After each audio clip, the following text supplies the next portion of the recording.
Hey, this is Talani Person, and I hope all is well with you. I want to share with you 3 tips of what to do when you become exhausted.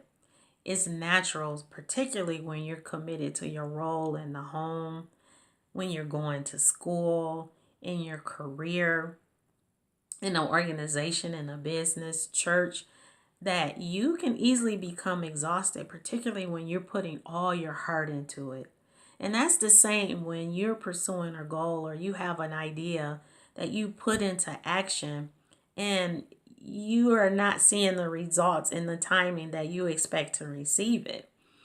And so that causes us to really get to a point where it's like, do I revert back and just go back to my own ways, continue doing what I'm doing? Or number 2, do I stay outside of my comfort zone, allow myself to be stretched and moving forward with this, even when I don't know how it will turn out? And for me, that happened to me. I was working on a project for like a long, almost like 3 months. And then 30 days after I completed it, nothing happened.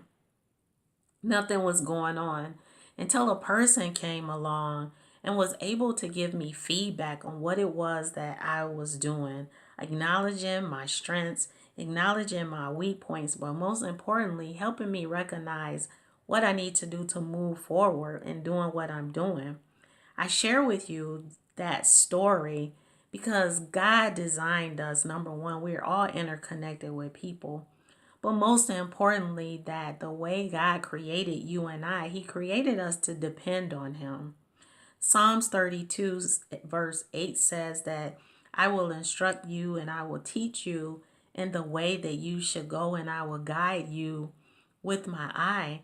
And that is God speaking, acknowledging that whatever it is, whatever commitment that you have, and particularly with an idea, that comes with God's instruction and His guidance. So, what do you do when you get exhausted and you just feeling weak?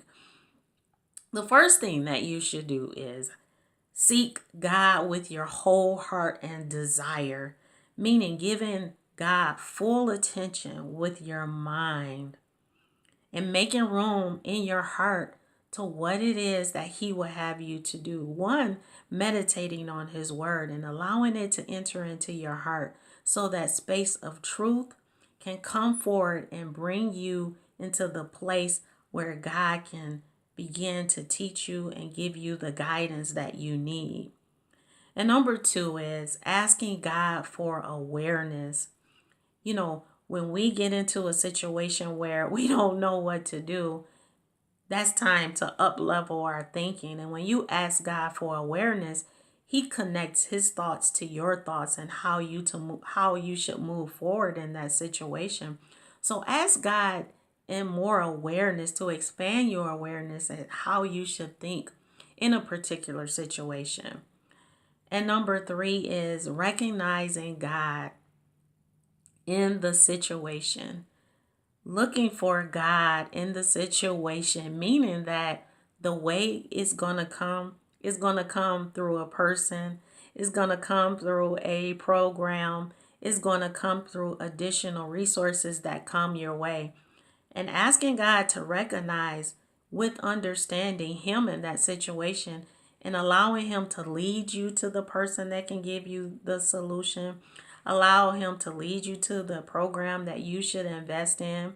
And when resources come along, to embrace it and recognize that it's God in it. We are all connected when it comes to our skills, abilities, our talents, our resources, our knowledge, and the solution that we can offer someone is all interconnected.